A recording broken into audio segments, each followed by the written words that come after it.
Right. So the Shenzhou 18 mission is, I think, it's the third one of the routine sort of running of the space station.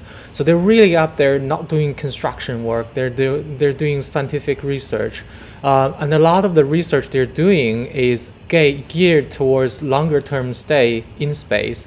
They're doing research on how vertebrate animals like fish would behave in zero gravity, how they reproduce, and some of the samples they take down would contain sort of fish eggs, and you can look at them, see how they evolve. And also there's stem cell research regarding sort of plants, how plants would behave in space. So all of that is for designing future plants crops that may sort of work in space, so you can actually plant stuff. So all of that. Gearing towards a long-term stay in space is one step towards sort of the future utilization of the low Earth orbit. If you pay attention to the commercial aerospace industry, they're really pushing down the cost of launching quite dramatically. So once that's done, then you can potentially do very interesting things in space because it's high vacuum, it's temperature. You can control that really well. There's no seismic vibrations, so you can do precision manufacturing sort of thing in space. Some of the high tech stuff, for example, quantum technology, may require that kind of environment, and that justify the cost of doing the space manufacturing in low Earth orbit. And that's once that's done, then if you can put people there and you can eat vegetables up there all comfortably, then that really opens up a new era in space utilization, really. Yeah.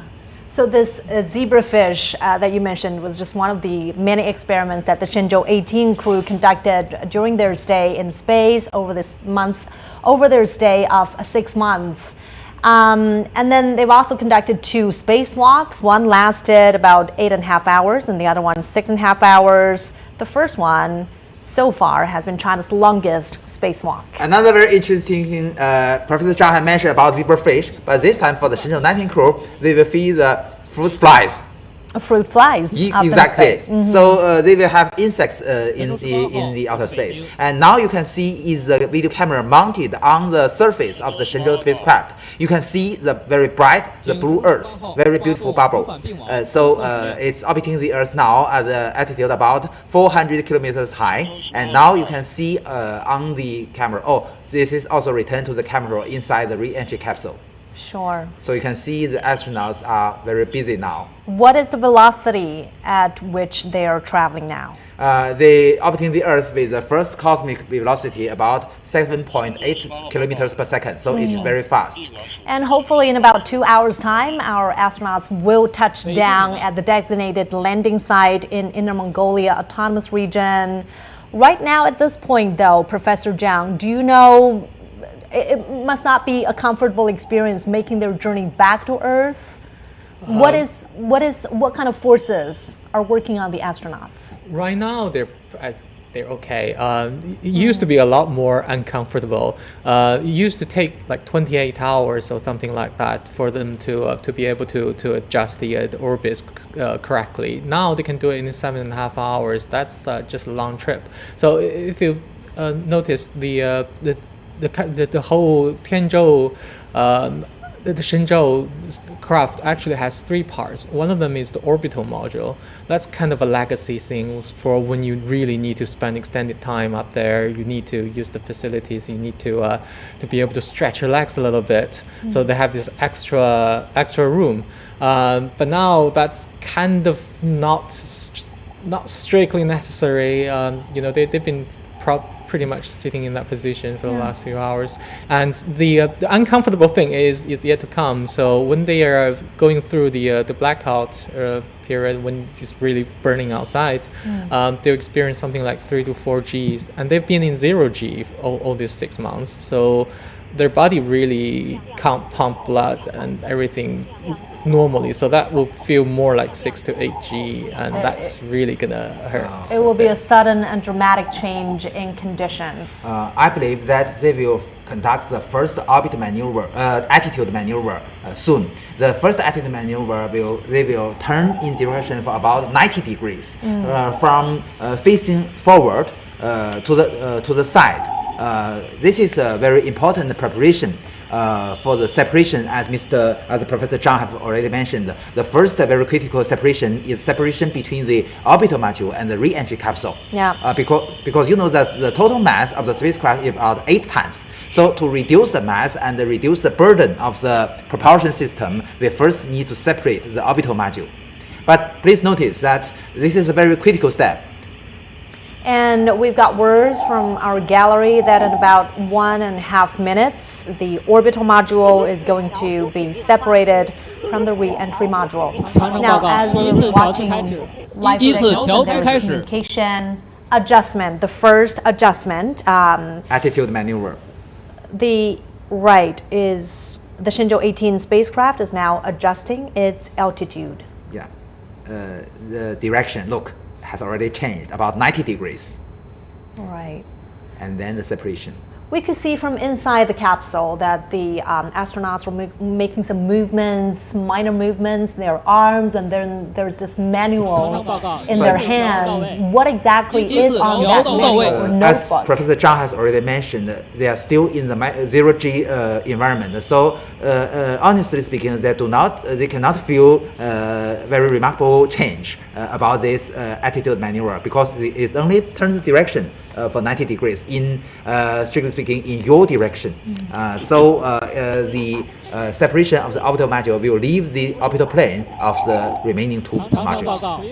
This return trip is being watched closely, and now at this stage, this is the process where the re-entry capsule has separated from the propulsion module. No. This is the first separation between the orbital module and the re-entry capsule. Look, on the screen we can see the 3D animation. The orbital module has already separated. Now you can see the remaining 2 parts are the re-entry capsule and the propulsion module. And now we are seeing the second altitude adjustment. Yeah, exactly. So with this adjustment of its direction, it will facing backwards. It's the preparation for the re-entry burn. Okay, They've completed accomplished. the second altitude adjustment. So we will soon see the burn of the main engine. Right. Please notice that the propulsion module has 4 main engines, each with a thrust of 2,500 newtons. Please note that we only need 2 of them. So you can see the other 2 as a redundancy to keep the safety of the astronauts. This is very important for us. As we mentioned earlier, about 8 hours ago, the return module undocked from the Tiangong space station. What were some of the necessary steps, Professor Zhang, after the handover of the crews and before their return? Right. So from the screen, you can see the main engine has already ignited. You can see on the 3D animation, you can see the flame of the main engine. And also you can see the small flames are the working of the small engines called attitude control engines to keep the whole procedure stable. You see there are all kinds of errors disturb the main engine. So we need the attitude control engines to keep the attitude of the whole spacecraft very stable during this re-entry burn. So it will take for about 2 or 3 minutes, and with this re-entry burn, the spacecraft will change from an orbit to a re-entry trajectory. With the re-entry trajectory, although at this moment it's still in a vacuum condition, as Professor Zhang has mentioned, but the lowest point or the perigee of the spacecraft will be in the atmosphere. So this is a key step for return home. All right. So before their return journey to Earth, Professor Zhang, what were some of the necessary steps to make sure that the capsule was ready to go? Right. They would need to transfer all of the experimental samples that they're taking down with them onto the Shenzhou And some, craft. some live images from the ground where we could see infrared camera capturing images of helicopters for search and rescue. They are on their way and they're all ready for the return of our astronauts. Professor Zhang, yes. Right. So the samples, and then they'll do some checkup on the air tightness of the connection between the Tiangong station and their craft, and get familiarized with all the procedures again, and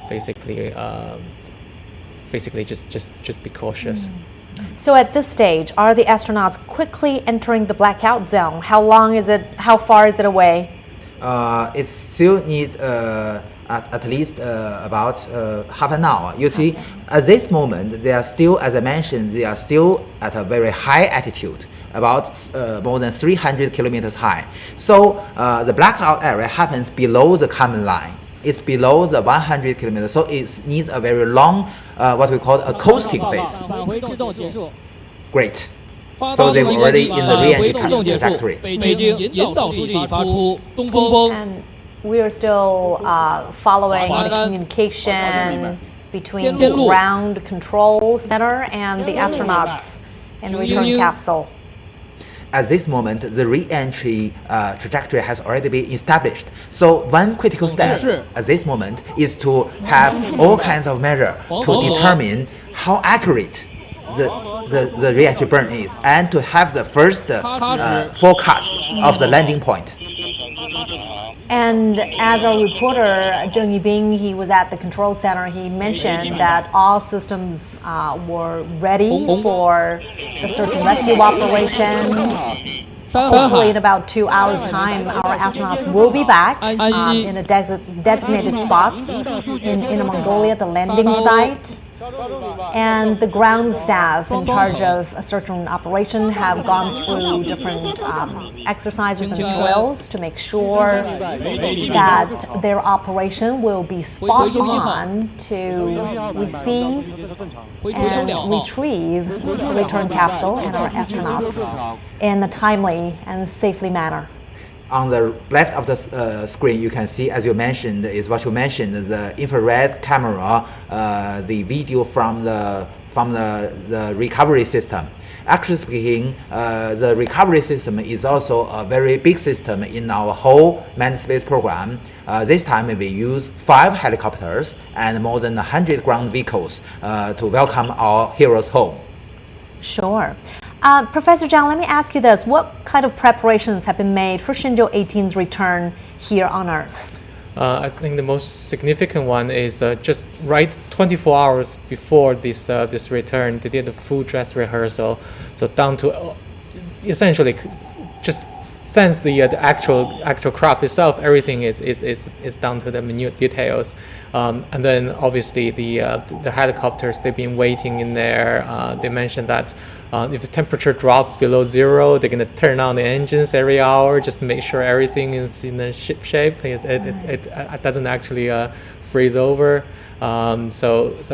And also because it's night and it's a dark night. It's at the beginning of the month for the lunar sort of Chinese calendar, which means the moon is just a silver sliver.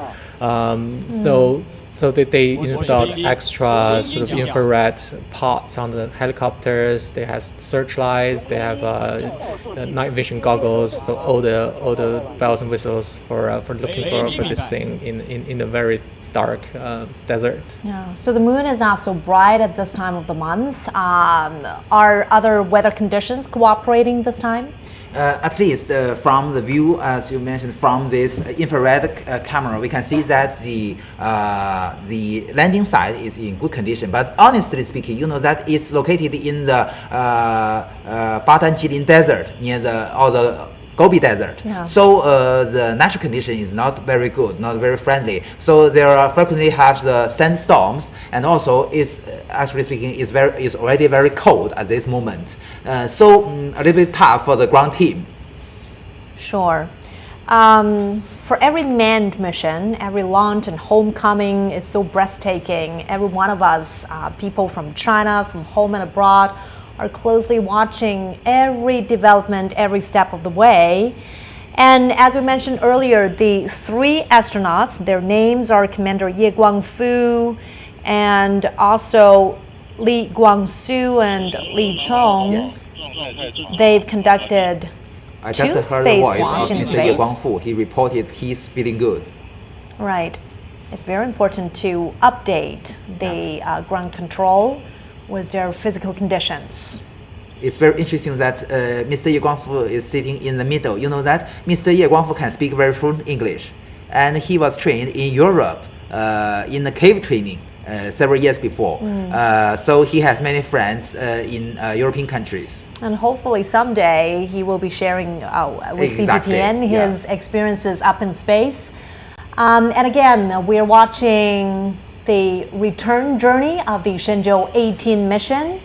It was launched in April 25th to be exact this year.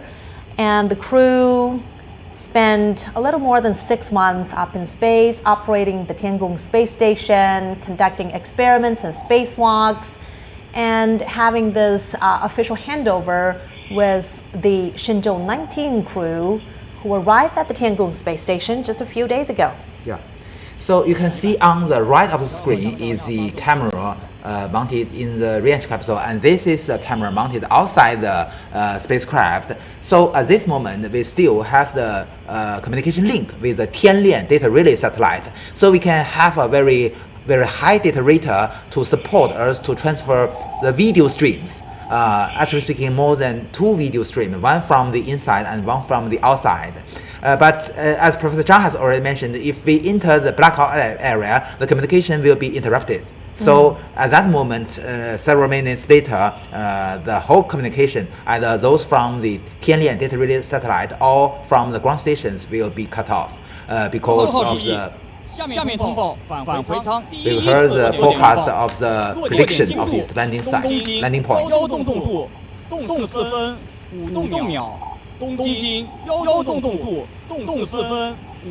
Very precise location of the expected landing spot. Yeah, this is the first one, the first prediction. But we will have 4 predictions because you know that every time it will be more accurate. We have a theoretical landing point. As we mentioned, but you know that every time, because of the error of the control system and also because of the influence of the wind and other factors, so every time is different from the theoretical one. So we need the prediction, and each time is more closer to the real one, and we can forward this message to the ground team, and they will move to the newly updated predictions, either the helicopters and the ground vehicles. All have this utilize this prediction. Professor Zhang, what do you consider to be the most critical point of this entire landing process? I think it's actually opening the parachute. The blackout is intense, but you know it's aerodynamically stable configuration. Nothing really can go wrong, in my opinion. The most difficult part is opening the parachute, which is it's 3 basketball-sized parachutes packed into like 200 liters, really tiny little thing, and just imagine unfolding that correctly without anything tangled up. And also the weather condition is important. If there's a lot of wind blowing, then the whole thing will be like a swing, and astronauts wouldn't be very comfortable inside. And once that land, if the parachute isn't cut off really quickly, then the whole huge parachute will drag you across the desert. Just imagine sitting in a metal container being dragged around in the rugged terrain. It's not going to be comfortable at all. There's so many uncertainties there. Yeah. What kind of scenarios or sensations, Professor Yang, do the astronauts experience during this re-entry process? I mean, this is beyond the comprehension of us ordinary people. Even for trained astronauts, they still experience some very uncomfortable moments. Exactly, but you see that on the left of the screen is 3 astronauts, and also we can see the camera mounted on outside the capsule. But you know that at this moment they are still in the 0G environment, so very comfortable. I believe that after about 10 minutes, they will have another critical point of the separation between the propulsion module and the re-entry capsule. After that, and for several minutes, the re-entry capsule will touch the upper edge of the atmosphere. So at that moment, they will feel the G forces, and it becomes bigger and bigger, and the peak value will be about 3.6, which means that 3.6 heavier than their own mass. And moreover, as you mentioned, they will also experience a very intensive vibration. So both they will feel the G forces much heavier than their own body, and also the vibration. So it's really not very comfortable. But as you mentioned, they will be well trained on the ground before their flight mission, especially Mr. Ye Guangfu. You know that this is the second time for Mr. Ye Guangfu to experience that. So he has been used to it, and he will not be very nervous. Yeah. Well, as we wait for their return, let's also look at an earlier story. The Shenzhou 18 is set to return to Earth on Monday, and alongside its 3 taikonauts, the spacecraft will also bring home scientific materials from the National Space Lab. Our reporter Sun Ye has the details for us. When the Shenzhou 18 crew returns after about 6 months aboard China's space station, they will also bring back scientific materials from the National Space Lab that may help unlock answers to significant scientific questions. The samples returning with the Shenzhou 18 mission include 5 types of life science specimens and over 20 samples from material science projects. Among them, more than a dozen were exposed to the external environment outside the space station to observe their reactions under such conditions. Additionally, samples from the container-free material cabinet and high-temperature material cabinet would also be brought back. These will undergo thorough research and analysis on the ground. The first ever fish tank ecosystem experiment on the China space station was conducted during the Shenzhou 18 mission, featuring an ecosystem of 4 zebrafish and homeward plants. The zebrafish thrived for over 40 days, during which we observed unique movement patterns in microgravity. For instance, they sometimes swarm belly up, displaying behaviors not seen on Earth. Interestingly, the small ecosystem established itself more quickly in space than it typically would on the ground. By uncovering these foundational insights, we're setting the stage for future studies on more complex ecosystems. Scientists say China's space station has become an ideal place to uncover the basic laws of matter movement and life activities. In space-based biological and physical sciences, the goal is to explore the fundamental laws governing matter and life under extreme conditions. Our space station has conducted extensive research across various areas. For example, we're examining the biological effects of space on living organisms, studying impacts at the molecular, cellular, tissue, and organ levels, right up to entire organisms and groups. How are they influenced by microgravity and radiation? What countermeasures can mitigate these effects? These studies provide essential insights into the basic principles of life and its adaptation. The Shenzhou 18 crew conducted some 90 experiments and tests across fields such as microgravity physics, space material science, space life sciences, space medicine, and space technology. 孙烨 CGTN 酒泉 Gansu Province.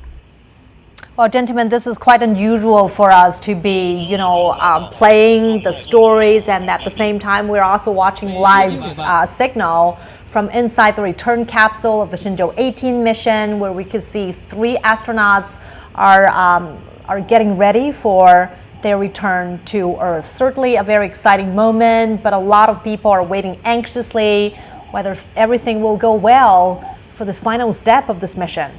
Exactly. So at this moment, there are 2 modules, the re-entry capsule and the propulsion module, still waiting for the separation. So at this moment, the attitude control of the spacecraft still is charged by the propulsion module.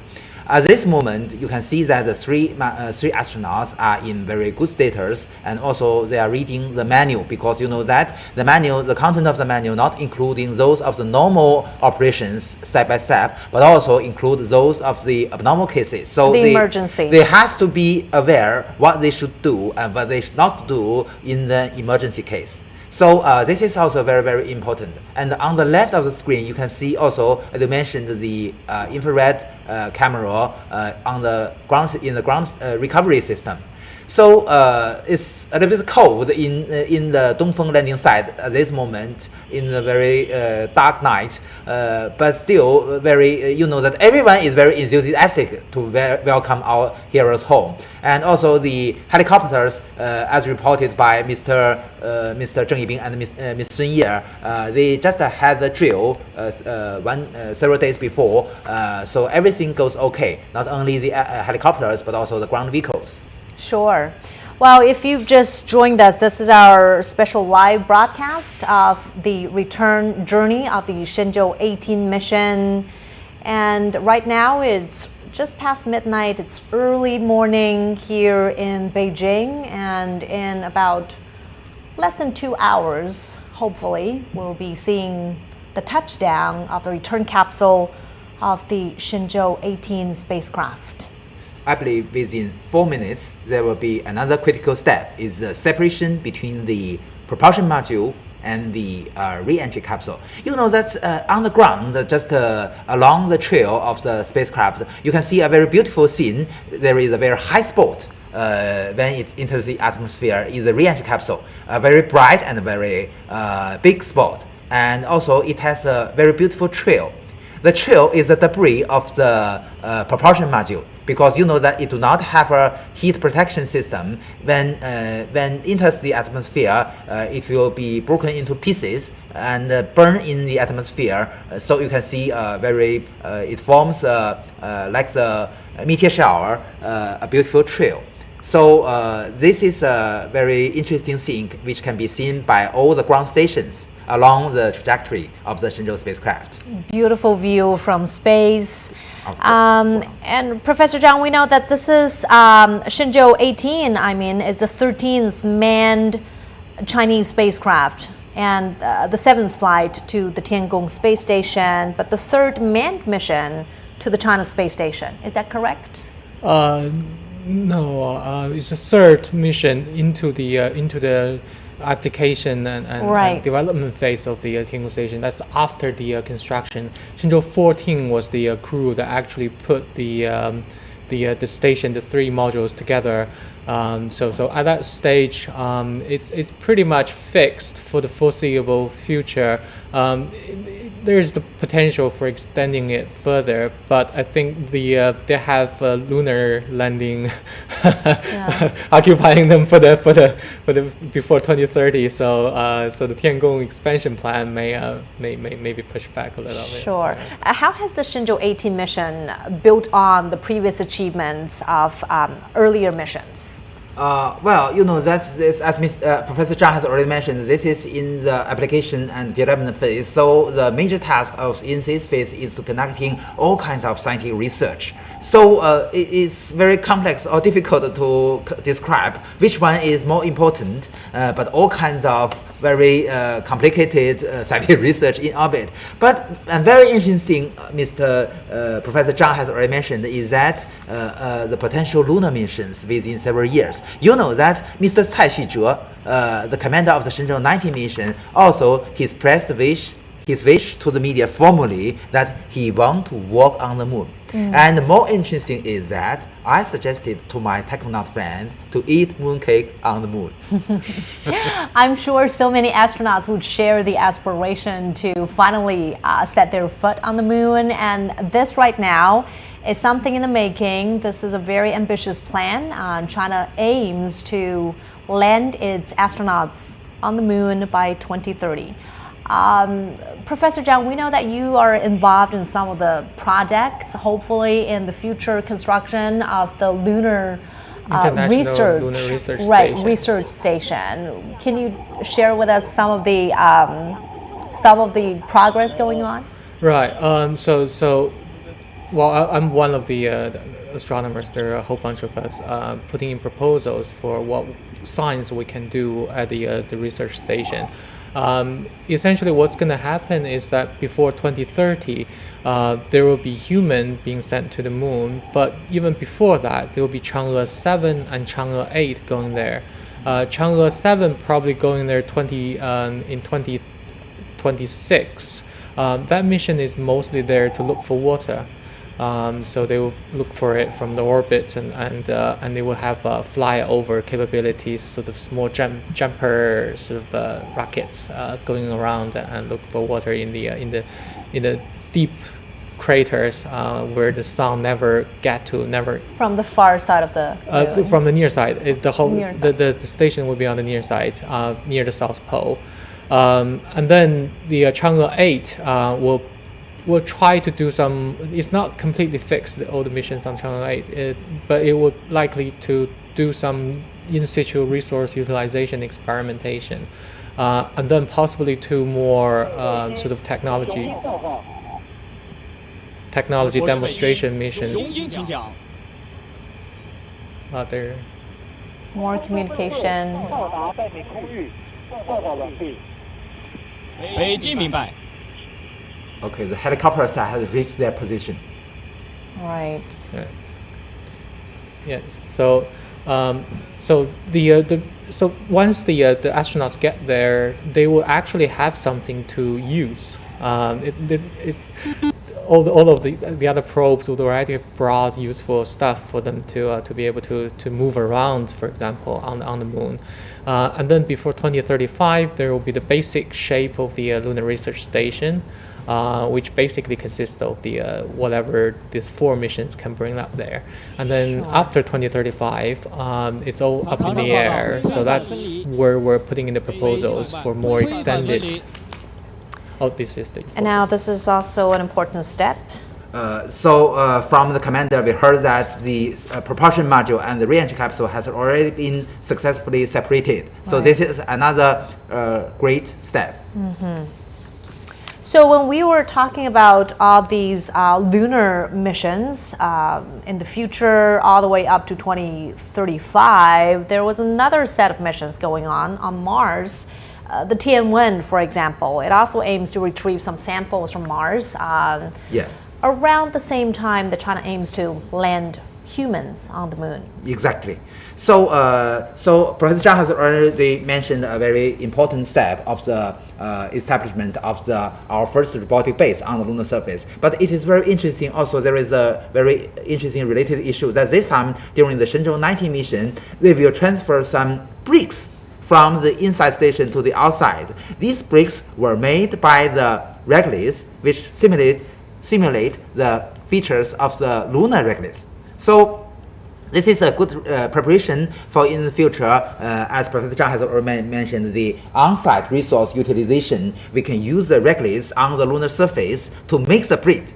So this time we will test it in our Tiangong space station because it's also in the vacuum condition and also have extremely high and low temperatures. So this is a very good or ideal environment to test the simulated bricks first. Well, Professor Zhang, it could get really technical. I want to ask more about your project, the design and the philosophy of the project. What do you hope to achieve? Right. So there's an international push to use the moon as a detector for gravitational waves. So when the waves come through, it stretches the space and time. So it will stretch the moon. The moon will start ringing. If you put seismometers on the moon, strategically located, if they're sensitive enough, you might be able to detect certain gravitational waves. So internationally, the Europeans have this lunar LGWA project, lunar gravitational wave antenna project. We are putting in a proposal for a simplified version of that. So theirs is more sensitive but more difficult to achieve. So there's a global, not just for us, there's an international push. The scientific community is working together to make the moon into something that we can actually benefit from. You're not just going there, you know, you use it for something. Yeah. And if we look at things from a holistic perspective, how does the Shenzhou mission pave the way for China's other space ambition? For example, landing humans on the moon. Well, one moment. Just now, we just heard the voice that our Kashi ground station has already captured our Shenzhou 18 spacecraft. You know that Kashi space station is in Xinjiang Autonomous Region. It is in the most west part of the Xinjiang Autonomous Region. So although at this moment, the Shenzhou spacecraft is still outside China, but already our ground stations in China has already captured it. So this is a very good moment for them to return home. They're just getting near. Yeah, exactly. So for your question, okay, there will be the second prediction of the landing point. And as you said, as the return capsule gets nearer to Very close to our China's territory. Yeah. The prediction of the location will just get more precise. Yeah. So soon the spacecraft will enter the blackout area. So the communication between the ground stations and the spacecraft will be interrupted. How long could it last? You can see that our ground station has already captured optical images of the re-entry capsule. You can see on the front is the big spot is our re-entry capsule, and you can see the beautiful trail, as I mentioned, is the debris of the propulsion module. Very beautiful. This blackout zone that we mentioned, and our astronauts will be entering in just a moment. How long could it last? It usually lasts about 4 to 5 minutes. And with no communication. Yes. Between the crew and the ground staff, it could be some anxious waiting time. But as Professor Zhang mentioned just now, it's protocol. It's something that it's natural. Each landing will go through. So at this moment, as you asked, the spacecraft, inside the spacecraft, the 3 tachonauts are experiencing the very intensive G-forces and very intensive vibration. Not very comfortable because of the aerodynamic drags and also the aerodynamic forces acting on the fuselage of the re-entry capsule. So this is the most inconvenient phase of the astronauts, but after the deployment of the main parachute, it will be very safe. But this mission also marks a little more than 2 decades of China's manned mission to space. Remember, Shenzhou 5 mission, Mr. Yang Liwei was China's first astronaut, the lone astronaut into space 21 years ago. Exactly. So over the years, there has been some technical adjustments and improvements to improve the astronauts' sensations during this blackout period. Yes, they've been more comfortable than the Yang Liwei's maiden flight to outer space. You know, at that moment, we don't have much experience, and also our launch sequence, especially the control system, need to be optimized. So, actually speaking, Mr. Yang Liwei also mentioned that, especially during the ascent phase, during the launch, he feels extremely inconvenient because of the G-forces and the vibration. More movements on the ground from Inner Mongolia, the vast, sparsely populated Gobi Desert. The motorcade is on the go to approach the designated landing site. Helicopters, as we saw earlier, were also deployed to receive the astronauts. So, Shangcheng is a ground station near our Jiuquan Satellite Launch Center. So this means that the ground station in near Jiuquan Satellite Launch Center has already get this video of the spacecraft. So it's very, very close to its home. And Professor Zhang, I'm sure there have been some elements of international collaboration in every Shenzhou mission and in China's future space missions. Tell us about that, please. Right.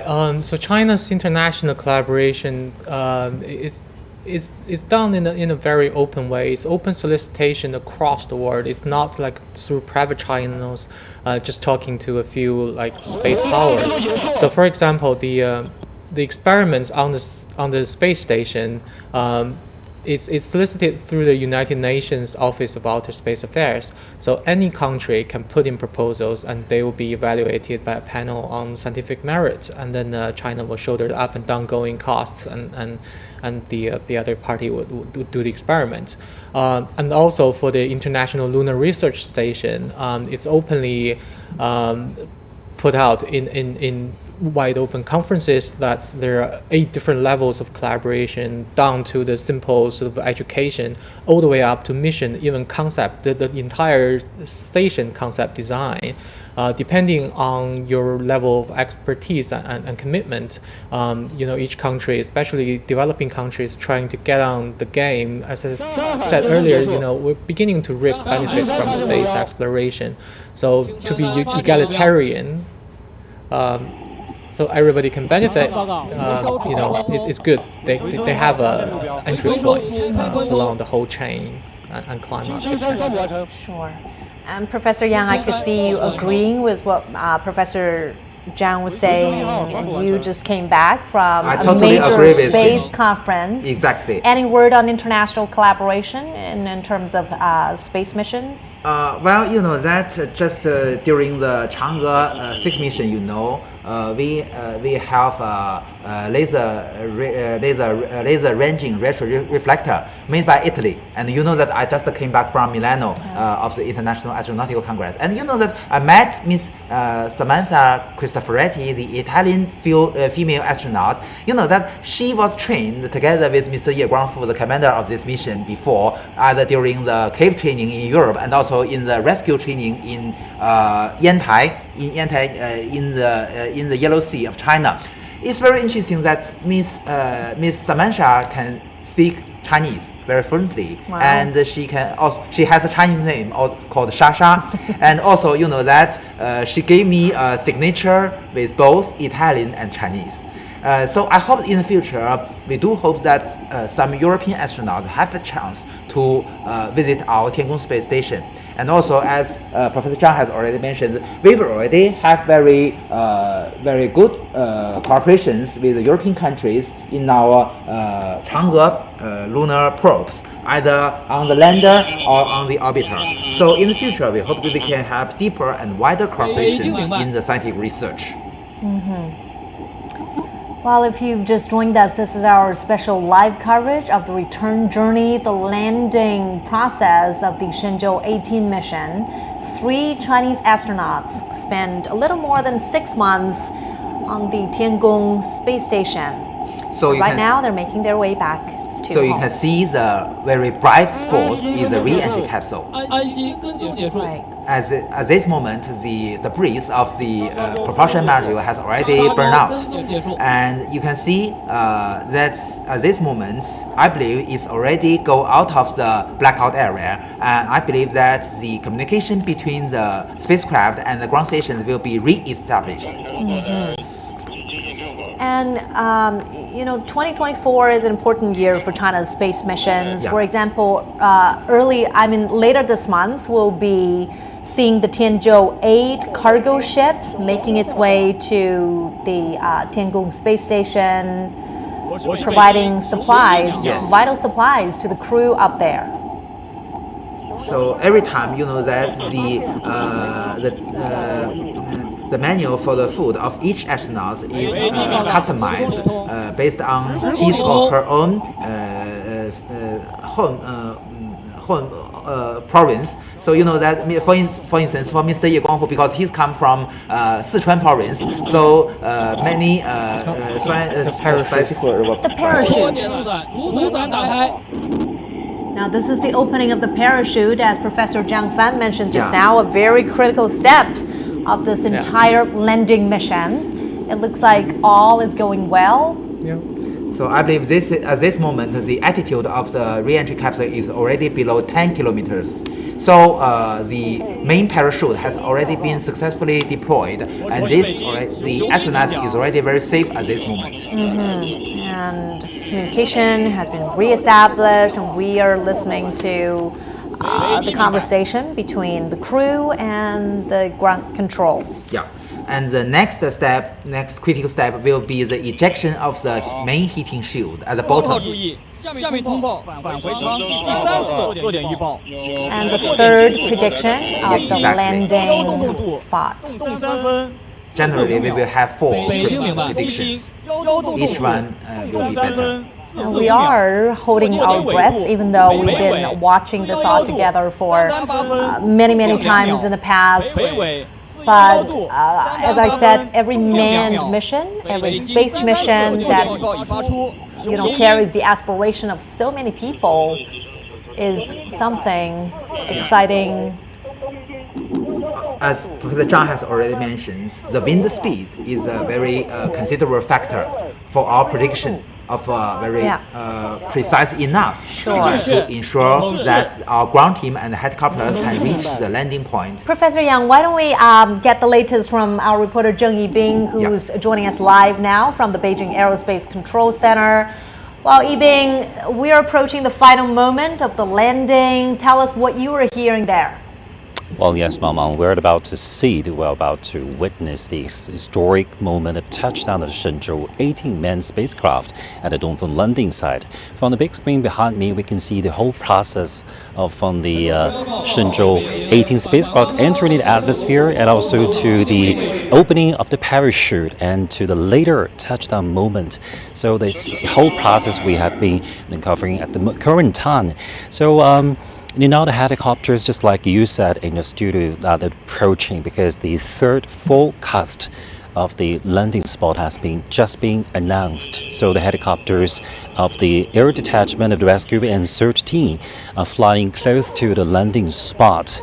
So later they will get to the landing spot and see the return capsule at the first hand, and also the vehicles on the ground are driving towards that forecasted landing spot. Well, this is 6th time I've been covering the return of the Chinese astronaut from the China space station to Earth. Well, I remember my first time I'm covering the news. So here it is about back in the April 2022. Well, at that time, the commander Li Guangfu was the member of the Shenzhou 13 crew, and now he has become the commander of the Shenzhou 18 crew, and he has just with other crew members of Li Guangsu and Li Cong, they are just returning from the China space station and heading towards the Dongfeng landing site. So that's the current situation. We'll brief you on what's happening here in the latest about this crew. Back to you. Thank you so much, Yibing, for that update. And as you mentioned, and as Professor Yang mentioned, Mr. Li Guangfu, the commander of the Shenzhou 18 mission, is bringing home with him a career milestone.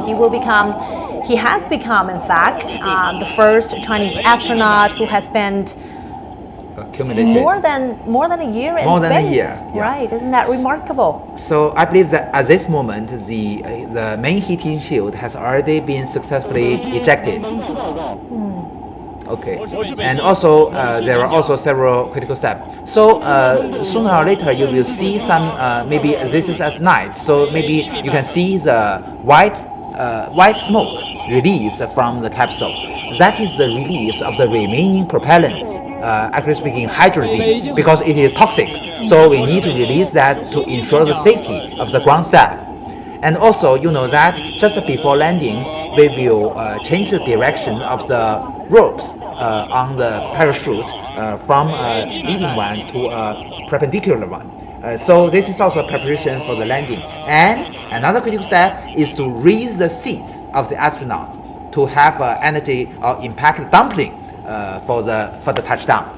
The final step, just 1 or 2 meters above the ground, we will ignite the retro rocket, the 4 very small solid motors, to continue to reduce the speed of the capsule to about 1 to 2 meters per second. So that will be very comfortable for the astronauts. The cushioning effect. Yeah. Professor Zhang, you mentioned the size of the parachute earlier. You said this is about the size of a soccer field. Right, just 1,200 square meters. Yeah. Tell us about this design and what are the functions of this part? Right. So the parachute, there's actually three parachutes. We probably didn't see the earlier two. There was a very small one, sort of dragging everything out, and then later on you have the decelerator, sort of medium-sized parachute, and then the main one. Once it's opened, it doesn't open fully right at the beginning. It sort of gradually opens up. So the whole dragged out procedure is to reduce the deceleration intensity to make it more comfortable for the astronauts, and also for the structural integrity of the parachutes themselves is beneficial. So at this stage they'll experience something like 2G or something. So that's reasonable. And right now we could see from the screen on the right that the altitude is right now at around 3,000 meters. Still 3,000 meters above the surface of the ground. Yeah. Right. So the deployment of the parachute, is this considered a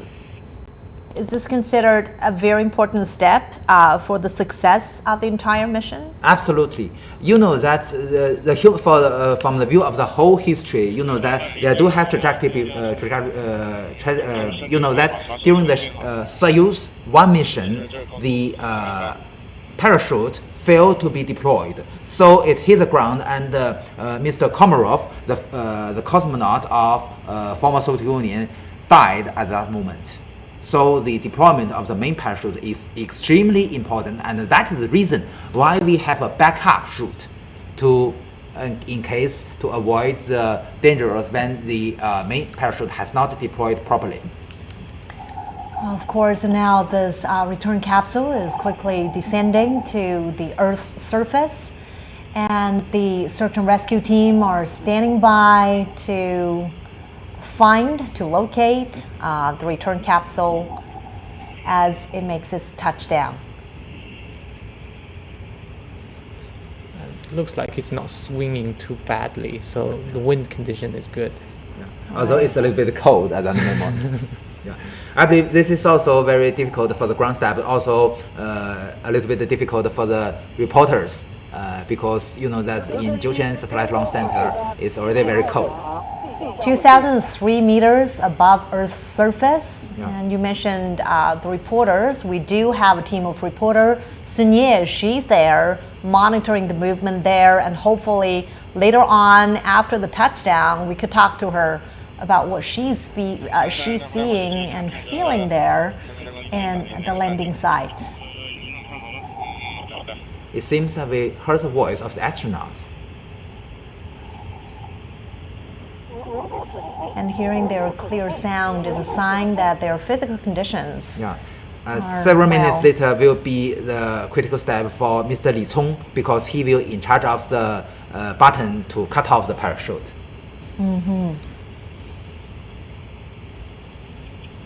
Honestly speaking, it is we can seldom see that the spacecraft will land vertically. Only this happens in the Shenzhou 13 mission, just by Mr. Li Guangfu, and also in Shenzhou 6 mission. But in Shenzhou 13 mission, this was charged by Ms. Wang Yaping, and because she just pressed the button at the most precise time, so the spacecraft landed vertically. You know that landing vertically is very comfortable for the astronauts, right. But in most cases it will lie down.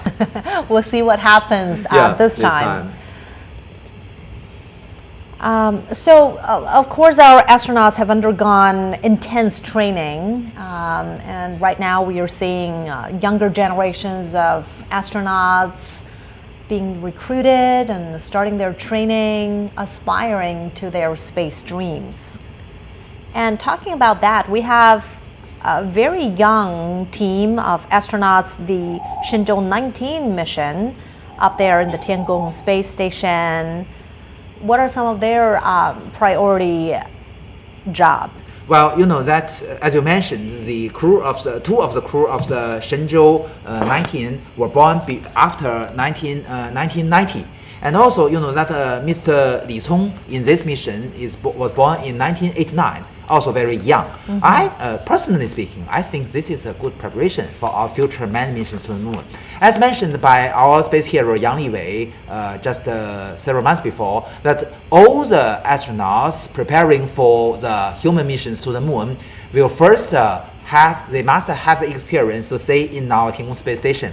So you see that today our Tiangong space station is not the national lab for our space science, but also you know that it is a good training base for our future lunar missions. Absolutely. And right now, the return module is less than 1,000 meters above the Earth's surface. Our astronauts will soon make their landing back home. You know that just at the bottom of the capsule, we have a gamma ray altimeter. It emits gamma ray radiation to the ground, and with the reflection, we can measure a precise distance between the bottom and the ground. So just at 1 or 2 meters, it will trigger the retro rocket, the 4 small solid rocket motors, and it will continuously, you know, at this moment still the speed, the descending speed is about 6 to 10 meters per second. So still very high. If you directly touch down, it will be a great impact. So with the help of the retro rocket, it will landing very softly, very gently. Sure, and we could see from the picture that the wind condition is cooperating. It's pretty stable right now. Pretty stable. And as we talked about preparations for search and rescue missions, there's helicopters, a team of helicopters, as well as the motorcade. How do the aerial and ground search and rescue operation cooperate to locate our astronauts? Because of the forecast and the fact that there is actually Beidou's navigation signals being broadcast, they know exactly where it's going to land, and also the helicopters can see this thing, and they will close in after the heat shield get ejected, so they don't get hit by it. So as soon as this capsule touches down, the helicopter will be there within minutes. So it's almost instantaneous, and then the ground. We've got another moving object near this return module. Is that one of the helicopters? Exactly. That must be one of the 5 helicopters. Sure. Yeah. So we just heard the voice of the commander of the re-entry mission that the fourth prediction of the landing point has already been announced. So the commander needs to confirm with every team, including the helicopters and the ground teams. Absolutely. So this is a video taken from one of the helicopter. We have 5 helicopters. One act as commander, one act as touchdown. Touchdown. Yeah. Welcome home, astronauts. Yeah. So you can see the smoke is the ignition of the retro rocket. Live signal now from the landing site where China's Shenzhou 18 mission, the return capsule carrying 3 astronauts, landed safely at the designated landing site in Inner Mongolia Autonomous Region, and now it's up to the ground search and rescue team to find our astronauts and open up the capsule. Well, we can check whether it is vertical or not. Yeah, that might look. It looks like it's upright, so good job. Yeah, it looks like an upright position. Great job. Bragging right for him. The weather there is pretty ideal for the landing, even though the moonlight is not that so bright. But then our rescue teams are making it up. So this is a video taken by a camera mounted on the helicopter or the ground vehicle of the recovery team. So this is an infrared video stream. You can see that at this moment still the range capsule is still in a very high temperature because of the friction with the atmosphere. So it's very hot. And now the motorcade on their way. It seems that this landing process goes very smoothly. It's so smooth that it took shorter time than we had anticipated. well, you know that still we need several minutes for the ground team to reach this point. Although you know that every time there is almost no exception that the helicopters will reach that first. But you know that the terrain of the landing zone, the Dongfeng landing site, is still very complex. So a little bit challenging for the helicopters to land down. So the commander helicopter will land first, and then the other four. We hope they're safe and sound inside the capsule. We still await to see some images coming out from the return 东风， module. 我是北京。北京第4次落点预报已发出，后续由东风按计划组织搜救回收工 The 作。 final report on the landing spot.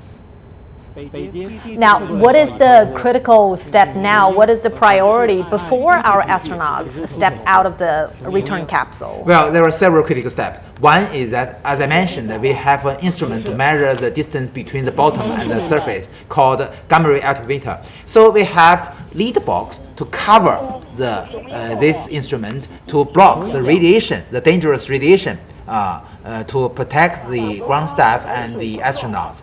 And also, we have the ground staff who comes from the design of the propulsion set, because you know that we use hydrogen. It's toxic. So we need the ground staff to check if there is any leakage of the toxic hydrogen to also ensure the safety. Moreover, we need the medics. When our ground staff open the hatch, there is only one hatch on the re-entry capsule. We need to check the inner atmosphere inside the capsule, and also check the physical condition, physical status of the 3 crew members. Absolutely. And hopefully we can get some visuals soon of our astronauts.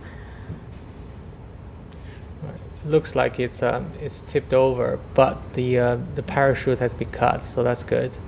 Otherwise, somebody from the helicopter would jump in and cut the parachutes for them. So again, this is a return capsule of the Shenzhou 18 mission. 3 Chinese astronauts are inside, and we're waiting for the search and rescue team to find the return capsule and open up the hatch. The 3 astronauts spent a little more than 6 months on the Tiangong space station, and they handed over the operation and their job to the Shenzhou 19 crew, who are still operating the CSS. So at this moment, we can see that still the re-entry capsule is still in a very high temperature because of the friction between its surface with the atmosphere during the re-entry. Right.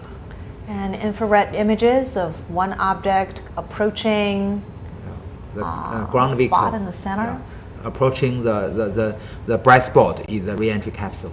So this must be a video from one of the helicopters. One of the helicopters.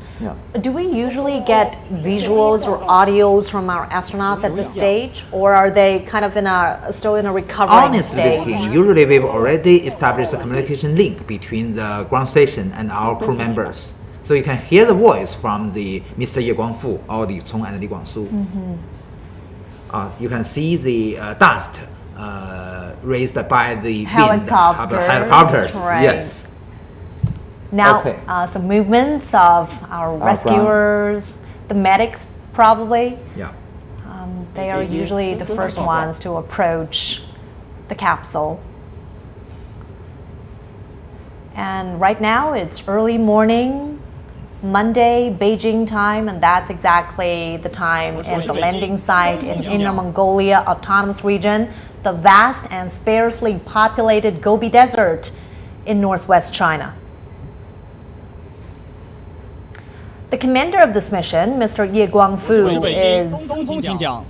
the first Chinese astronaut who spent cumulatively over a year in space. 报告完毕。北京明白。 And this is Dongfeng is the name of Jiutian Satellite Launch Center, who are in charge of the whole recovery procedure. It just reported that the main parachute has already been cut off. Right.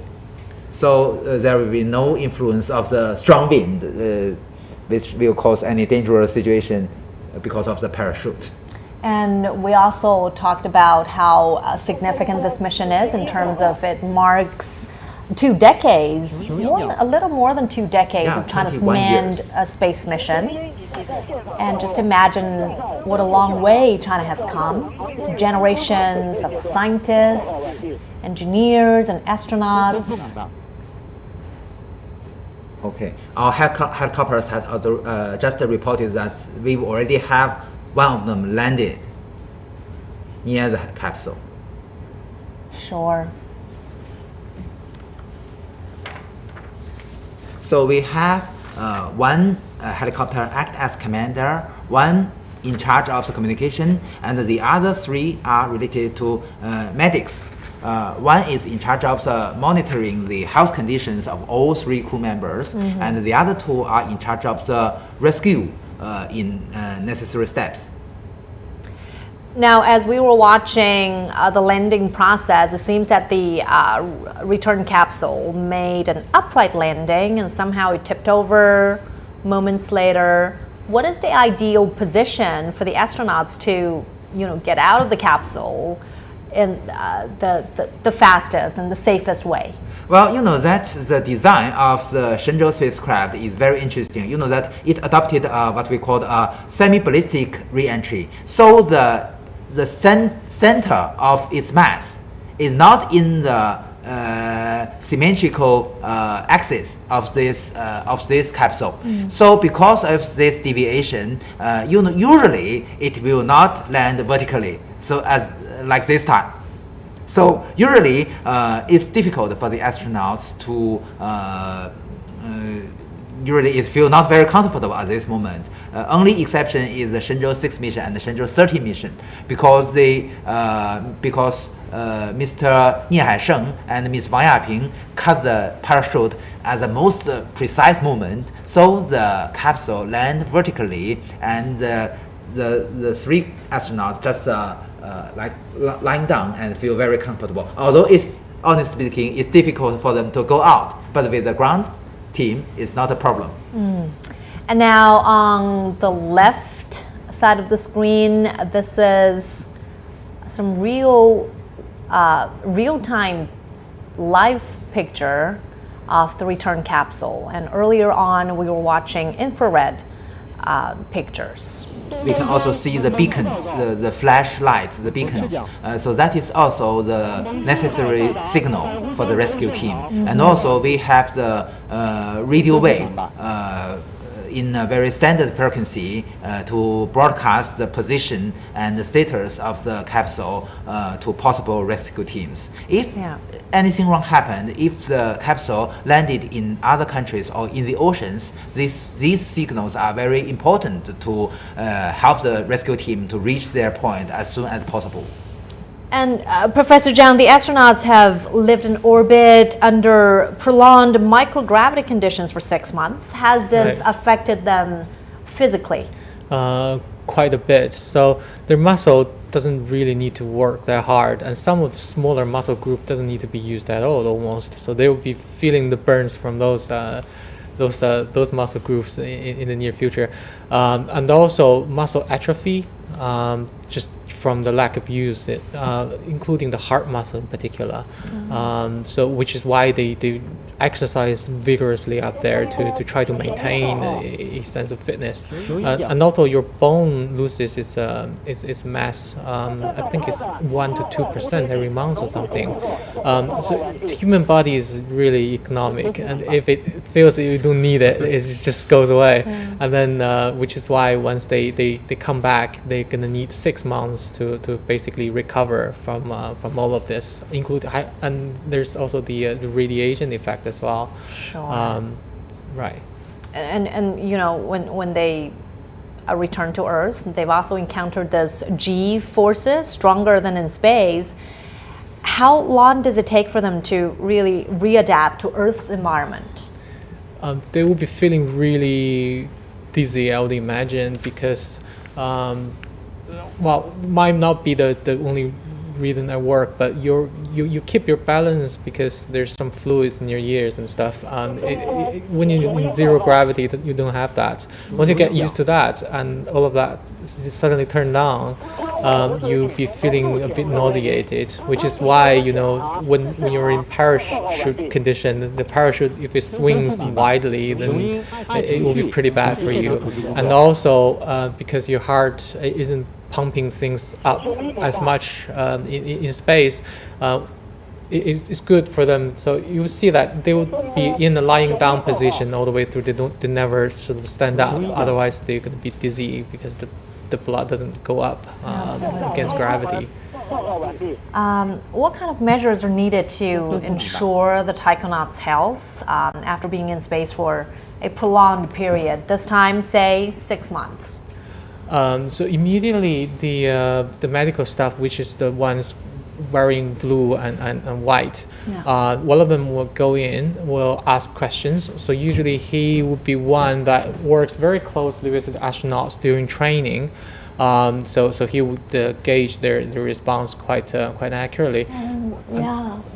We're witnessing this exciting moment where ground staff are trying to open the hatch. You may notice that the ground staff wear different, wear their suit in different colors. So some belongs to the astronaut system. The astronaut system is in charge of the health condition of the astronauts. And also we have some staff from the Shenzhou spaceship system. So they will be in charge of opening the hatch because they are more familiar with the spacecraft itself. So they belong to the different teams, but this time all serve for the recovery system. As for the training, the commander of this mission, Mr. Li Guangfu, he's been there twice, and he's not the only astronaut who's been there more than once. So after their journey to space, when they come back to Earth, they still need to undergo vigorous training. Is that correct? It's correct. And also there are, actually speaking, there are 3 phases for their readaptation to the Earth's environment. The first 1 or 2 weeks, they will lie in bed for ensure their safety, because their bones and the muscles are all very remarkably weakened. And the second phase will be the major recovery, and they will do exercise more and more. And finally, in the third phase, they will completely recover and return to their daily training. Sure. So you can see, probably they are prepared to open the hatch.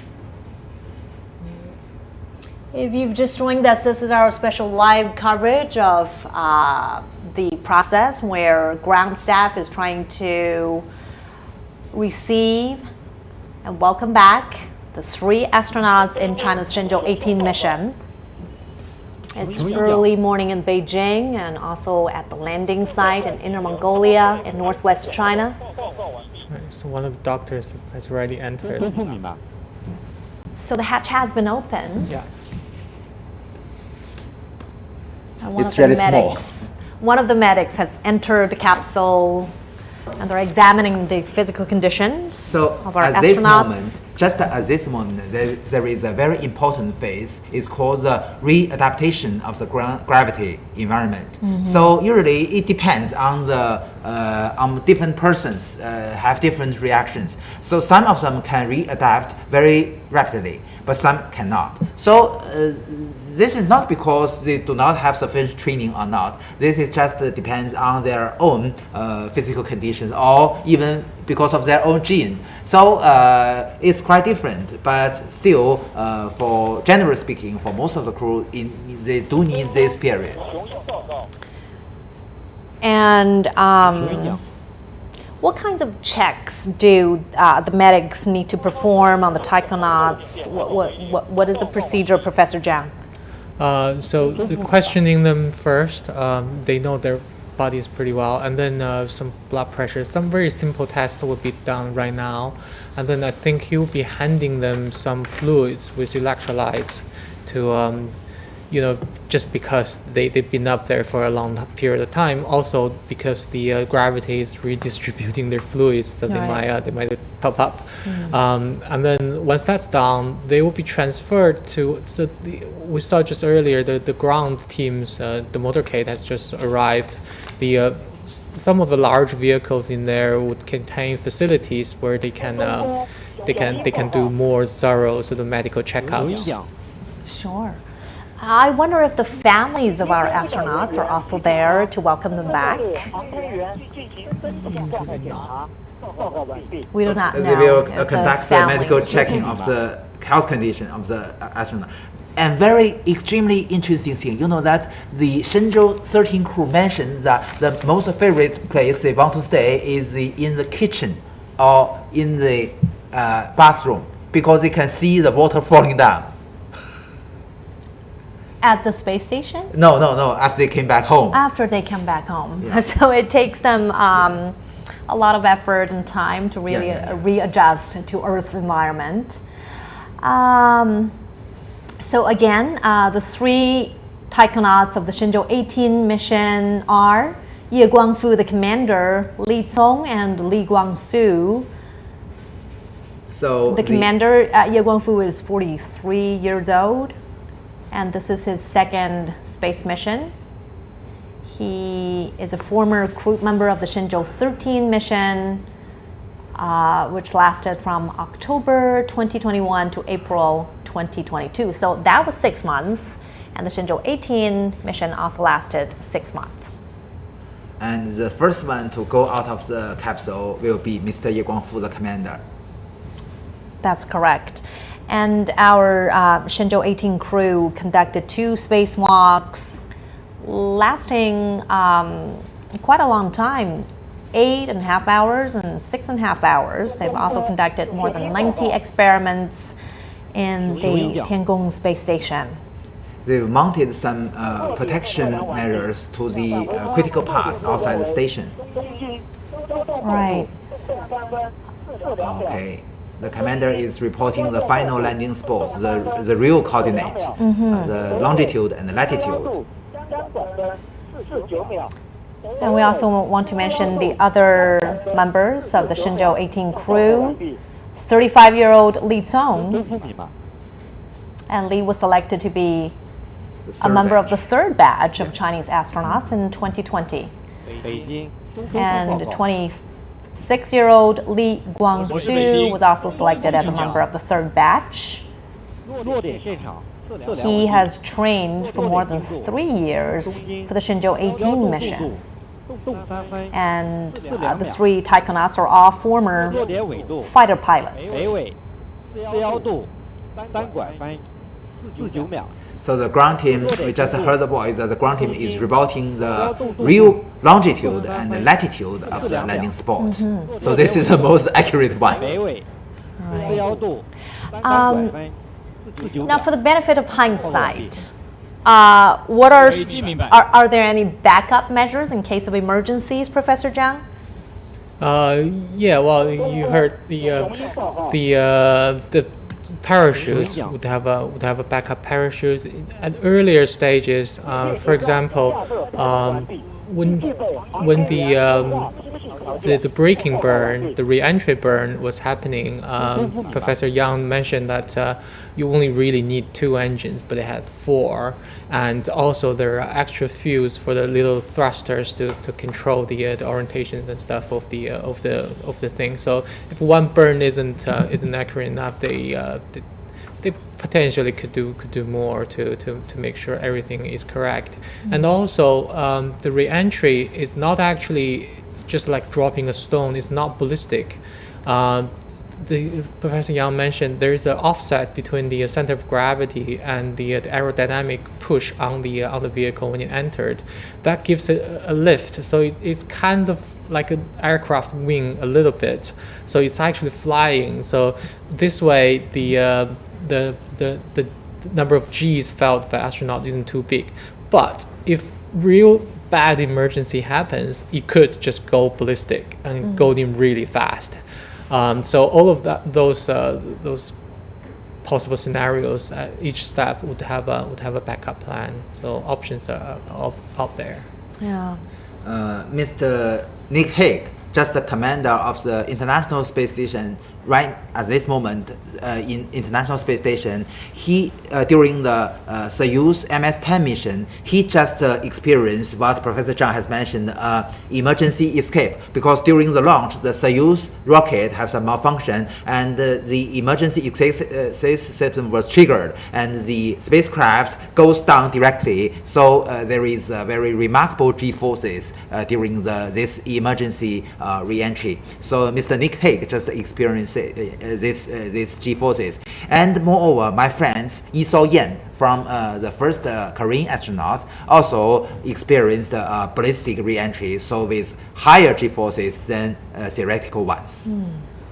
And these could be life and death moments. Well, last for several minutes is really inconvenient. And moreover, you see that the role of the astronauts are different. For the pilots, they even need to conduct the right operations and do the right judgment during these G-forces up to 8. Right now, we are awaiting the exit of our astronauts from the return module.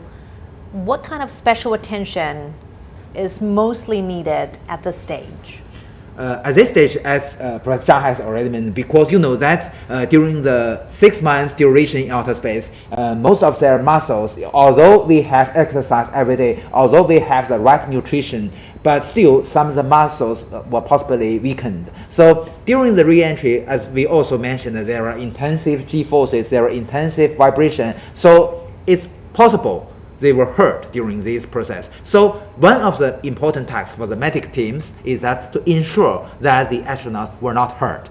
So if anything wrong happened, they must be treated properly. I can still remember, you know, that I am a native of Inner Mongolia. I am a native of Huahao. In my home city, we have a hospital there. And you know that during the years before, the main landing site is Siswang Banner. And you know that Siswang Banner is very close to Huahao. So we have a hospital and prepare for medical treatment of the astronauts. So for this, we even built a platform for the helicopters. So this is a backup measure, but very necessary. Well, the return module made its safe landing about 20 minutes ago, and it undocked from the China space station, the Tiangong, about 9 hours ago. It took them 8.5 hours to make its way back to Earth.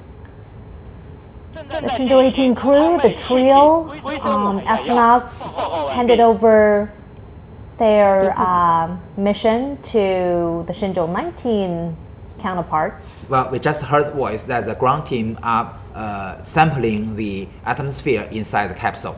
This is also not a very necessary step, but also very meaningful for scientific research, because you know that the influence of everything, even the surface of any objects inside the capsule, may influence the atmosphere inside. So the sampling will be very, very important, and also in the future, the scientists can analyze the atmosphere. I'd like to know if the astronauts are bringing back with them some of the experiments from the Tiangong space station. Right, so we mentioned the zebrafish experiment. You know, the fish begin to swim in upside down and stuff. They're not bringing the fish themselves down, but they're bringing water samples and some eggs. The zebrafish eggs are transparent, which is why they're perfectly good for looking at. So the eggs were produced during their stay, the 6 months time? Right, okay. Right. And also there are some lubricant experiments being put on the outside of the station, exposed to the space environment to help develop sort of a future stuff for mechanical lubricants to be used in space, so that samples will be brought down and analyzed. So that's just some of the examples. They will have more in there. So they have fridges. they can take biological samples in. So after they're out, some of the ground team, the motorcade people will go in there and carefully, mostly Chinese Academy of Sciences, Space Center people, they'll properly pack everything and send them off to the Now, right now, we've heard communication that the physical check on the astronauts have been completed and they're safe and sound. They're all well. I'm happy to hear that the astronauts all in good condition. Yeah, a big sigh of relief. Yeah. So at least from my view, it's already a successful mission. It is. It has been. Right. So we talked about their first steps to readjust to Earth's environment. What would a typical first meal look like for them after spending so much time in space, having the special kind of food? Well, in China, we have a famous saying that dumplings for go out and noodles for go back home. But you know that for Mr. Li Guangfu, I know that he's from Sichuan province, but maybe some spicy food.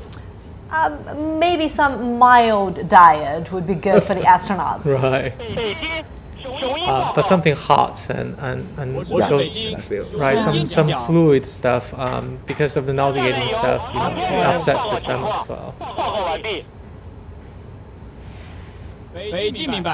So what about the return capsule? Will there be any research conducted on it, the exterior and the interior? Well, as Professor Zhang has already mentioned, we have all kinds of samples get back from outer space. Not what Professor Zhang has already mentioned, those for the lubrication study, but also that all kinds of material making, including those metals made the all kinds of metals made in outer space, but also maybe some proteins, some crystals made in outer space. These are also very interesting. And also another interesting thing is that usually you know that in the previous missions, usually we have the first day covers, first day envelopes brought back from the outer space. I can even see that in the on the online shops. Oh, wow. So very, very interesting. Yeah. So this is these were act as the piggyback payload for the mission, but still very helpful in outreach purposes. And also that usually they will give them as gift to other countries or to the young people to attract them of the interest of the space technology. So this is also very, very, very interesting thing. Sure. And the Chinese astronauts will rotate to keep the Tiangong space station up and running every 6 months. Later this month, in fact, we'll be seeing the launch of the Tianzhou cargo ship to bring vital supplies to our astronauts. And in the months that followed, we'll be seeing the launch of the Shenzhou 20 mission. Next year. That's right. That's with the help of what we called the regenerative life support system. So we don't need so much resupply for each mission. So today we don't need to launch a cargo spacecraft for each manned mission. We only need to launch the Tianzhou cargo spacecraft every 8 months. So the Tianzhou 8 cargo spacecraft not only provide the supplies for the Shenzhou 19 mission, but also provide those resupplies for the Shenzhou 20. It's been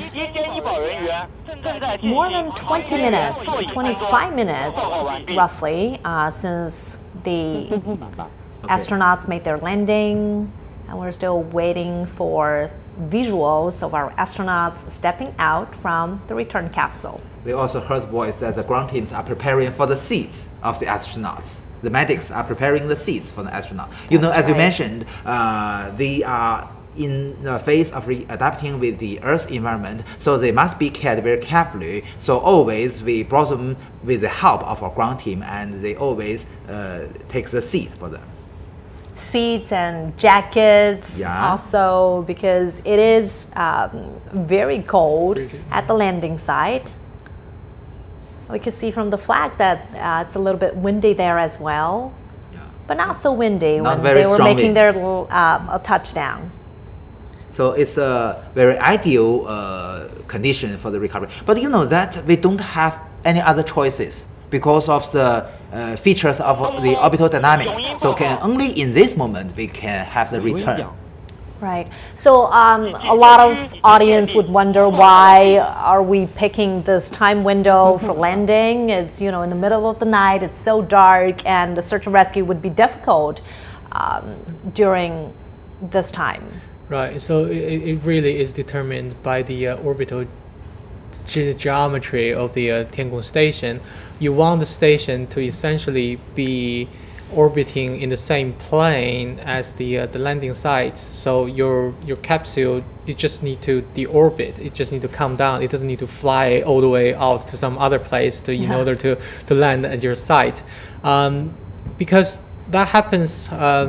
Because the Earth is rotating, you can imagine the Tiangong station as flying in a fixed plane in the sky, and then the Earth is rotating underneath it. You can imagine that every 24 hours there is once that the landing site is actually underneath the station's The window is plane. quite narrow. Right, but then that's not enough. You need the station to be just in the place where after 5 circles the capsule actually come down at the correct location. So that pushes out to good landing window for every week or every few weeks or something like that. And then you know, if you want them to come back and not stay there stuck with another 3 people for another week or so, then they have to come back at night. Yeah, that'd be too crowded. Right. So last month, in October, China unveiled a national mid and long-term development program for space science from year 2024 all the way to 2050. And Shenzhou 19 is the first manned mission since the plan was announced. How do you think the tasks that the Shenzhou 19 crew completed in space fit in with the bigger design of China's space program? Because the space station itself really is the first step to everything. Because it's a science laboratory, and they're doing a lot of experiments out there. And some of the experiments, you can see they're preparing for long-term sort of future projects. For example, the zebrafish, the stem cell research that's done during the Shenzhou 18 plans. To Shenzhou 18 crew's stay to study how you can design.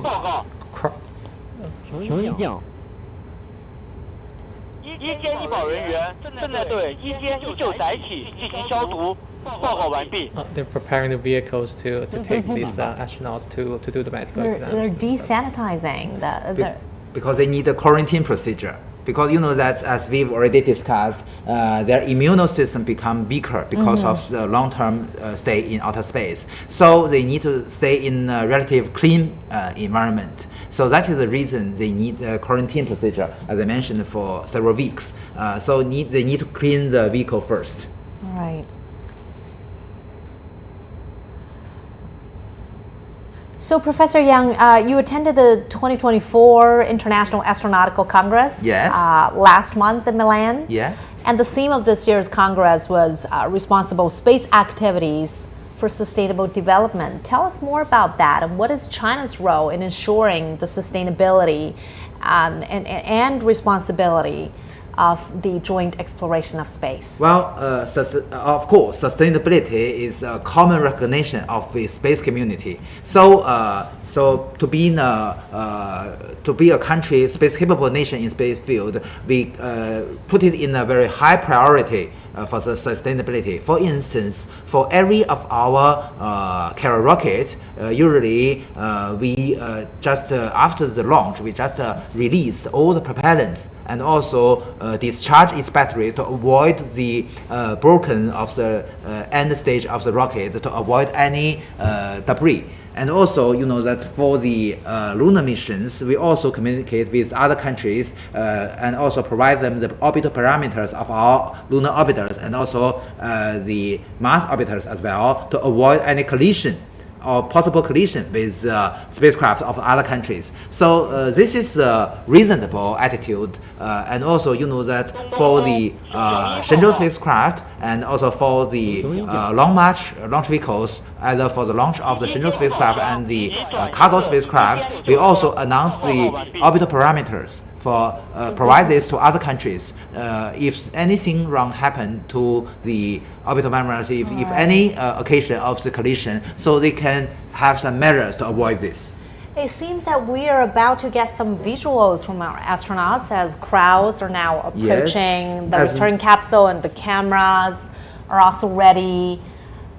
As we just heard from the voice of the ground team, the medics are preparing the chairs, the seats for the astronauts. So Mr. Ye Guangfu will be first one to sit in the chairs, and I believe that your colleagues from the CMG will have a short interview with him. Yeah, and usually when they step out of the capsule, they would wave to the crowds there, welcoming them back, and you know, make a few brief remarks. Yeah. Maybe short this time. It's cold. Yeah. This is CGTN special coverage of the return journey of the Shenzhou 18 mission. Live pictures now from Inner Mongolia Autonomous Region in northwest China, where the trio, the 3 taikonauts on board the Shenzhou 18 mission, made a safe landing 30 minutes ago. And we are awaiting visual of our astronauts stepping out of the capsule. They spent 6 months at the Tiangong space station. Commander Li Guangfu has become the first Chinese astronaut to have spent more than a year in space. And this is his second journey to space. Okay, we just heard a voice that Mr. Ye Guangfu is ready to go out. Let's watch this moment.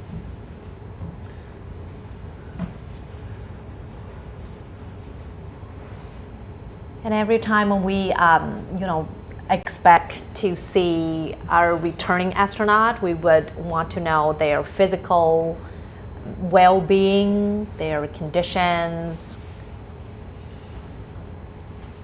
and their mental state, of course. Yes. So, although actually speaking, Mr. Li Guangfu is still very young, but he's already been a veteran for 2 missions. And another very meaningful thing for this mission is that Mr. Li Cong and Li Guangsu, although as I mentioned, only 35 or 36 years old, but also become veterans with this mission.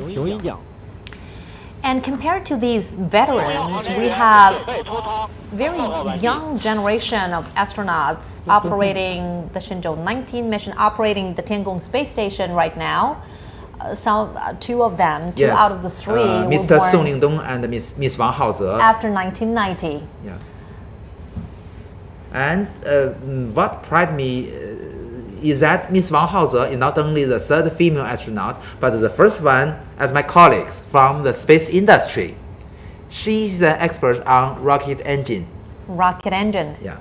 And I think her portfolio has made her the first female space engineer. Right, flight engineer. Flight engineer. So the first flight engineer is Mr. Zhu Yangzhu. But you know that Mr. Zhu Yangzhu is a professor in university. So I believe that the experts from the industry they have different knowledge and have different experience and different skill comparing with those from the universities.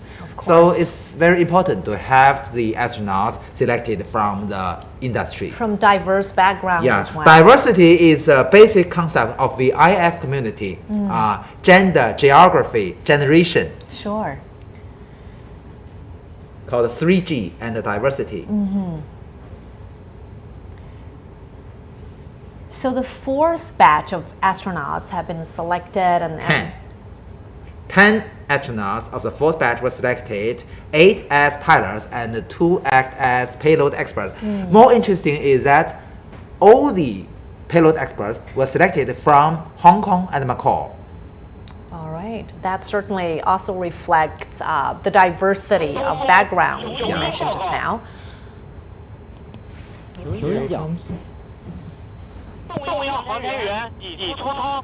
Now, the commander, Mr. Li Guangfu, has been carried out from the return capsule. As we mentioned, this is not because he's in a bad physical condition, but because of the loss of... Then we can see the interview from your colleague. Right.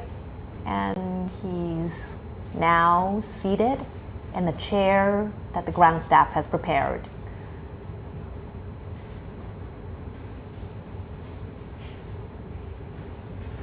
He acted as what we call the 03 in the Shenzhou 13 mission. But this time, he's already become the commander of the whole mission. Yeah. Cameras. 我是中央广播电视总台的记者，2次进驻中国空间站。 For your experience of twice entry into the space station and as an astronaut who have stayed in the space for over 1 year, what do you want to say to us now returning to the Earth? I'm proud of my country. I'm grateful to China and to the Chinese people and also all of the staff working on the ground so that we can return safely on the Earth. For the Shenzhou crew, we just had a handover. I believe that in the near future, the Chinese people will break new historical records in the space. Now, this time, during my orbit in the space, I felt deeply that China's astronomy industry is developing quickly, and we will always bear in mind the mission that the country and all our people have bestowed on us to make new contributions. Thank you. Commander Li Guangfu there making his short remarks on his return mission, and he's safe and sound. He had this big smile on his face, and for him this is a matter of national pride. He's confident that the future generation of astronauts will make more milestones in China's space missions. And the commander is the first to face the crowd, the welcoming crowd. And we'll be waiting for the other 2 astronauts to... And please be aware that he is a record maker for our accumulated time in outer space. 1 year. It's quite quite remarkable, even with comparison to the other astronauts. Well, international. Honestly speaking, we still have a long way to go to catch up with from the view of experiences. You know that the highest record for one single mission is made by Mr. Polyakov. Who has just passed away several years before. He made the record of 437 days, more than 437 days in a single mission in outer space. So we can see that the commander, Mr. Li Guangfu, is being transported to a medical vehicle, I would say, to conduct further examination. There are 3 this kind of medical ground vehicles dedicated for these 3 crew members. You know, they even have bathroom inside, so very convenient for all of them. Of course. After their long time stay in the Tiangong space station, it is time to readjust to the environment that they were so familiar with. This is the homecoming moment for our Shenzhou 18 astronauts. We have 2 more. Li Cong and Li Guangsu will step out of the return capsule and meet the welcoming crowd in just a moment. So Mr. Li Cong also make a record that he is now the youngest Chinese coming back from outer space. And he's now 35 years old. Only 35 years old. Only 35. Yeah. He is so young but so experienced. I from my personal view, so I think that he has sufficient chance to walk on the moon in the future. Because Could he's you still identify young. from the visual we're getting right now? Probably that will be Mr. Li Cong. Mr. Li Cong, the 35-year-old who spent 6 months in space. So Li Cong graduated from China's Aviation University of Air Force, and he was selected to be a member of the 3rd batch of Chinese astronauts in 2020, waving at the welcoming crowd. Welcome home. This is your first voyage in the space, completing all the tasks in the space. What do you want to share with us? Thank you for the question. Hello, everyone. I would love to thank all the Chinese people for your concern about us, and also for those astronomy-related staff. Thank you for your support of our journey. We have been pursuing our dream, and we work as one. We have 2 spacewalks, very smooth process.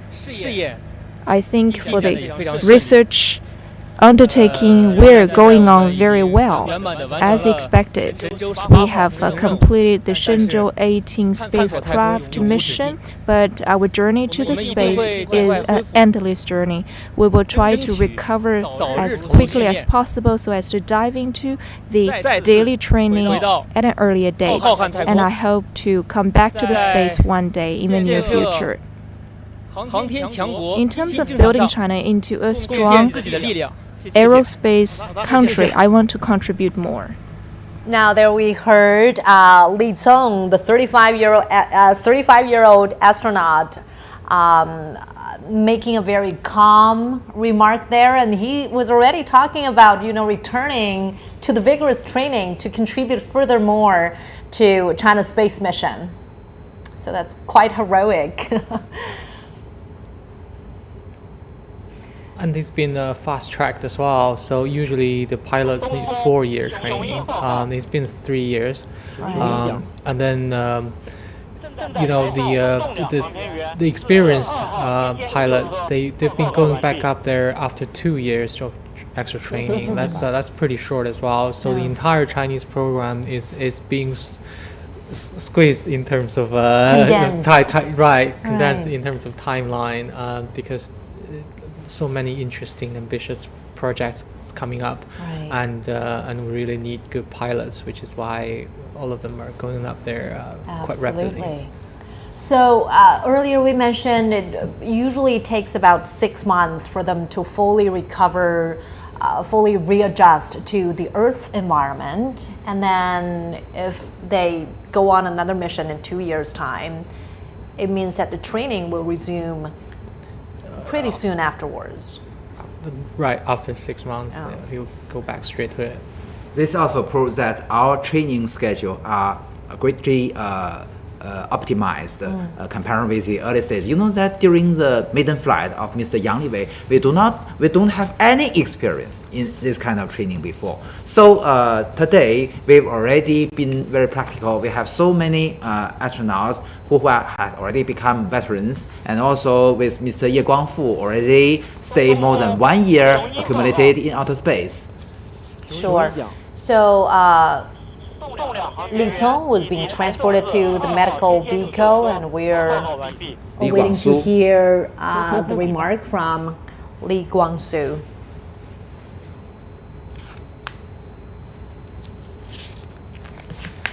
Who's also a pilot. So you can see that they're really training the pilots as much as possible. That's right. All these 3 crew members were fighter pilots, former fighter of the Air Force before. Yeah. And this is the first space mission for Li Cong and Li Guangsu. But considering their age, this is already remarkable accomplishment? Mr. Li Cong and Li Guangsu are the 5th and the 6th astronauts from the 3rd batch of the China's astronaut groups to conduct flight missions. So for them, this is a dream come true, but then we also have astronauts who have also undergone vigorous training, but who haven't really realized their space dreams. Exactly. Actually speaking, we have 14 astronauts in our first batch, but 5 of them never have the chance to go to outer space. So they are also heroes in my mind. Absolutely. Now, Li Guangsu is being seated right out of the return capsule, waving to the crowd. Welcome home. As you mentioned, the 5 astronauts are Wu Jie, Chen Quan, Pan Zhanchun, Zhao Chuandong, and Li Qinglong. So all these 5 heroes are, in my mind, as great as those who have already conducted flight missions. Hello, Mr. Li Guangsu. I come from CCTV, and this is our first journey into the space. Now coming back to the planet Earth, so anything you want to share with us? I'm grateful to China and the Chinese people. The space is limitless and miraculous. That's an extraordinary experience for me, and I did enjoy it. Now coming back to the Earth, I feel excited coming home, and at the same time, I still linger on my experience in the space. I'm deeply impressed that I'm so grateful and proud of my country. To build China into a major power in the space, we need to rely on the future generations of the astronauts. We will always remain true to our mission and responsibility to create more miracles. See you in Beijing. Now that was astronaut Li Guangsu making a brief remark, and what touched me there was that he actually mentioned their home in space. 太空家园 in his own words, and that means the Tiangong space station is a home away from home. And now we've seen all 3 astronauts safe and sound making their way back home. Again, these 3 astronauts are Li Guangfu, Li Cong, and Li Guangsu. It's already from the tradition that your colleagues from CMG will have first interview with all crew members of every flight mission after they came back home. Yeah, and I'm sure our teams of reporters there have been waiting for a long time for this historic moment. Very cold there. Right now is 2:17 a.m. Beijing time, same time there. And now we've got official announcement, the declaration that the Shenzhou 18 mission has been a success. So all 3 astronauts are being transported to the medical vehicles, waiting to be further examined, making sure they're physically sound. And then there's going to be this quarantine period. Yeah. Waiting them ahead are this lengthy recovery process. And after this, after 3rd stage of the recovery procedure, you know that usually, according to the previous traditions, there will be a press conference for the 3 crew members facing the media. So at the moment, there will also your colleagues from CGTN to have direct face-to-face interview with them. Absolutely. Now, as we welcome back our Shenzhou 18 astronauts, we also wish the best of success and all the smooth operation for our Shenzhou 19 crew who arrived at the Tiangong space station a few days ago. And they too are going to spend 6 months up there.